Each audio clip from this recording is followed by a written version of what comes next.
চলো বন্ধুগণ, আজকে ভিডিওটা শুরু করা যাক। খুবই গুরুত্বপূর্ণ ভিডিও হতে চলেছে এই ভিডিওটা, মারাত্মক ভিডিও হতে চলেছে। তো তোমাদের ব্যাঙ্ক অ্যাকাউন্টে টাকা কবে কবে কবে কবে নাগাদ ব্যাঙ্ক অ্যাকাউন্টে ঢুকবে এবং কীভাবে পাবে, প্রত্যেকটা বিষয় নিয়ে আজকে আলোচনা করে দেবো, একদম A to Z, যেটা তোমরা বুঝতে পারবে যে তোমাদের ব্যাঙ্ক অ্যাকাউন্টে অ্যাকচুয়ালি কোন টিল ডেটে ব্যাঙ্ক অ্যাকাউন্টে টাকা ঢুকতে চলেছে।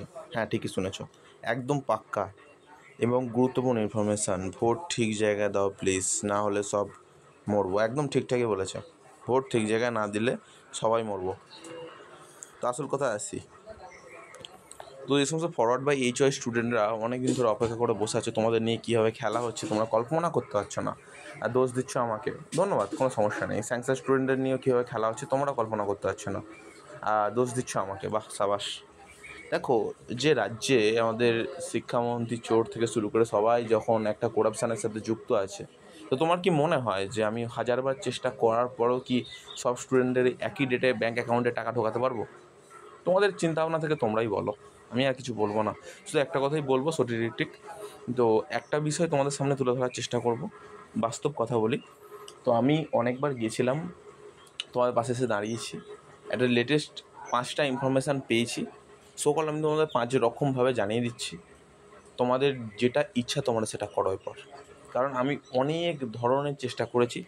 তোমাদের ধৈর্য, সত্যি বলছি, ধৈর্য শক্তি যেমন আছে তেমন আমার ধৈর্য শক্তিও আছে। আমি ধৈর্য ধরে তোমাদের জন্য ভিডিও তৈরি করে গেছি এবং চেষ্টা করেছি যাতে তোমাদের শো করতে পারি প্রত্যেকটা জিনিস, ঠিক আছে? তো আশা করি তোমাদের কাছে শো করতে পারলাম। তো একটা বিষয় তোমাদের কাছে আমি ক্লিয়ার কাট বলতে চাইছি, তোমাদের যদি ব্যাঙ্ক অ্যাকাউন্টে টাকা পেতে হয় 5টা জিনিস তোমার রেগুলারিটি মেনটেন করবে। প্রথম কেস হচ্ছে অ্যাকাউন্টের যে স্ট্যাটাসটা চেক করা, সেটা কীভাবে চেক করবে সেটা ফার্স্টে বলে দিচ্ছি, শোনো। তোমাদের যে অ্যাকাউন্টের স্ট্যাটাসটা সেটা কী করে দেখবে? তোমাদের ক্রোম আছে, ক্রোমের ভেতরে ঢুকবে, ঢুকে ID পাসওয়ার্ড দেবে, দিয়ে ভেতরে ঢুকবে, ভেতরে ঢুকে স্ট্যাটাসটা চেক করবে যে স্ট্যাটাসটা বর্তমানে কি কোনো পরিবর্তন এসছে। যদি পরিবর্তন এসে থাকে তো খুব ভালো কথা, যদি না এসে থাকে তো অপেক্ষা করতে থাকো। যদি ধরো তোমার সাবমিটেড থেকে থাকে তো তুমি চেষ্টা করো যে সাবমিট থেকে যাতে ফরওয়ার্ড করে দেয়, এরকম একটা ব্যবস্থা করে, ঠিক আছে? তারপর হচ্ছে যদি ফরওয়ার্ড থেকে থাকে, ফরওয়ার্ড থেকে অ্যাপ্রুভ করার চিন্তাভাবনা করতে বলো। আর যদি অ্যাপ্রুভ থেকে থাকে স্যাংশন করার চিন্তাভাবনা করতে বলো। এই বিষয়গুলোকে তোমাদের কিন্তু মাথায় রাখতে হবে। যখন এই বিষয়টা তোমরা যখন প্রত্যেক দিন একবার করে চেক করবে, তোমার কাছে এটা অ্যাপ্রুভ ঠিকঠাক বুঝতে পেরে যাবে তুমি। সেকেন্ড ব্যাপারটা, তোমাদের যে ব্যাঙ্ক অ্যাকাউন্ট ডিটেলস আছে সেই ব্যাঙ্ক অ্যাকাউন্ট ডিটেলসটা কিন্তু খুবই গুরুত্বপূর্ণ। এই বিষয়টা কিন্তু তোমাদের ভালোভাবে মাথায় রাখতে হবে যে ব্যাঙ্ক অ্যাকাউন্ট ডিটেলসে কিন্তু কোনো রকম কোনো ভুল থাকলে, অ্যাকাউন্ট ফিস থাকলে, এমনকি অ্যাকাউন্ট যদি মাইনার থাকে এবং আধার কার্ডের সাথে ব্যাঙ্কের লিঙ্ক না থাকে, তাহলে কিন্তু টাকা এসেও ব্যাঙ্ক থেকে চলে যাবে। বুঝতেই পারছো আমাদের এরকম রাজ্যের এরকম অবস্থার পরেও যদি তোমার ব্যাঙ্ক অ্যাকাউন্টে টাকা এসে ফিরে যায়, তাহলে টাকা পেতে তোমাদের কতটা সময় লাগবে।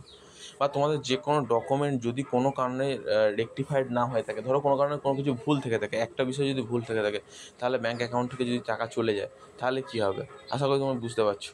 তো সেই বিষয়টা তোমাদের মাথায় রাখতে হবে যে সেই বিষয়গুলো তোমাকে কিন্তু গুরুত্ব সহকারে মাথায় রেখে সেগুলো কাজ করতে হবে, ঠিক আছে? আশা করি তোমরা বুঝতে পারলে আমি কী বলতে চাইছি। তো সেটাই তোমরা করবে। আর যদি করতে না পারো তাহলে কী বলবো, একটা কথা, তোমাদের ব্যাঙ্ক অ্যাকাউন্টে কারোরই টাকা ঢুকবে না, তোমাদের চিন্তা করার কোনো বিষয় নেই, তোমরা টাকা পাবেও না, ঠিক আছে? আশা করি তোমরা এটা বুঝতে পারলে, ঠিক আছে? তো ধন্যবাদ, এখনও পর্যন্ত এই গুরুত্বপূর্ণ ইনফরমেশানটা তোমাদের দিতে পারলাম। তো আর একটা কথা বলতে চাই, যারা ফরওয়ার্ড স্টুডেন্ট আছো তাদের উদ্দেশ্যে গুরুত্ব সহকারে, যে তোমাদের যে ফরওয়ার্ড বা অ্যাপ্লিকেশান যেটা আছে সেটা তুমি কি করবে, সম্পূর্ণরূপে বন্ধুদের মধ্যে শেয়ার করে দেবে। মানে এই ভিডিওটা বন্ধুদের মধ্যে শেয়ার করবে। ফরওয়ার্ড বাই HY স্টুডেন্টরা একটাই কাজ করবে, যারা যারা ভিডিওটা দেখছো প্লিজ প্রত্যেকটা স্টুডেন্টকে এই ভিডিওটা শেয়ার করো, অ্যাপ্লিকেশানটা রিজেক্ট করো, 5টা বিষয় থেকে 6টা বিষয় পুরো একদম গুরুত্ব সহকারে মেনটেন করে অ্যান্ড দেন তোমরা কিন্তু সেটাকে গুরুত্ব সহকারে চেক করো, রিকল করো, ঠিক আছে? রিকল করে তোমরা কিন্তু নতুন করে অ্যাপ্লিকেশান করবে এবং তোমাদের ইনস্টিটিউটে গিয়ে সেটা ভেরিফাই করার ব্যবস্থা করবে। যদি এটা করে থাকো তাহলে এইটুকুই বলবো, তোমাদের ব্যাঙ্ক অ্যাকাউন্টে টাকা পেতে আর বেশি টাইম লাগবে না। হ্যাঁ, যদি এই বিষয়গুলো তুমি আমার খেয়াল না রেখে যদি করো, তাহলে আমি একটা কথাই বলবো, তোমাদের মে বা জুন বা জুলাই একদম শেষের লটে কিন্তু টাকা ঢুকতে পারে। তখন কিন্তু আমাকে কোনো রকম কোনো প্রশ্ন করো না, কারণ তোমাদের ফরওয়ার্ড বা HY স্টুডেন্টের প্রত্যেকেরই যারা মানে অ্যাপ্লিকেশানরা আছে তাদের ক্ষেত্রে অনেক বড় একটা প্রবলেম ফেস করেছে। কারণ SBMSM পোর্টালের ক্ষেত্রে দেখা যাচ্ছে যখন সম্পূর্ণরূপে চেক করছে ফরওয়ার্ড বা HY, অনেকের রিজেক্ট হয়ে যাচ্ছে। সেই কারণে ওরা কী করছে, যে এখন সম্পূর্ণরূপে যারা স্যাংশন হয়েছে তাদের টাকা দেওয়ার ক্ষেত্রে ওরা এখন মনোনিবেশ করেছে। কারণ টাকাটা দেওয়াটা খুবই গুরুত্বপূর্ণ বলে মনে হয়েছে, কারণ ফান্ড যেহেতু অ্যাভেলেবেল হচ্ছে বাট টাকা যাচ্ছে না সেই ফান্ডে, কিন্তু সেই ফান্ডে যদি টাকা না যায় পরবর্তীকালে একটা শর্টেজ দেখা যাবে, আর সেই শর্টেজটা ঘাটতিটা পূরণ করতে পারবে না SBMSM পোর্টাল। তাই তারা চেষ্টা করছে একটু একটু করে যাদের স্যাংশন হয়ে যায় তাদের টাকাটা পৌঁছে দেওয়া। আর 30% স্টুডেন্টের মধ্যে আর 25% স্টুডেন্ট তো কমে গেছে, এখন 20% স্টুডেন্টের টাকা দেওয়া বাকি আছে। আর এই 20% স্টুডেন্ট হয়ে গেলেই সব মিটে গেল। কারণ আগে প্রথম অনেকেই টাকা দেওয়া বাকি ছিল, এখন পুরোপুরি টাকা দেওয়া বাকি নেই, একদম অল্প সংখ্যক স্টুডেন্টেরই টাকা দেওয়া বাকি আছে। তাই তোমার চিন্তা করার কোনো বিষয় নেই। অল্প সংখ্যক স্টুডেন্ট কবে কবে টাকা পেতে পারে সেই বিষয়গুলো নিয়ে আমি পরপর ভিডিওতে বলে দিচ্ছি, পরপর ভিডিওতে বলে দিচ্ছি কী কী স্টেজ হতে পারে সেই বিষয়গুলো তোমাদের জানতে হবে। কেন কি যদি কোনো সমস্যা হয়ে থাকে, এরপর যদি ধরো কোনো কারণে সমস্যা হয়েও যায়, সেই সমস্যাগুলোর সমাধান কীভাবে করবে।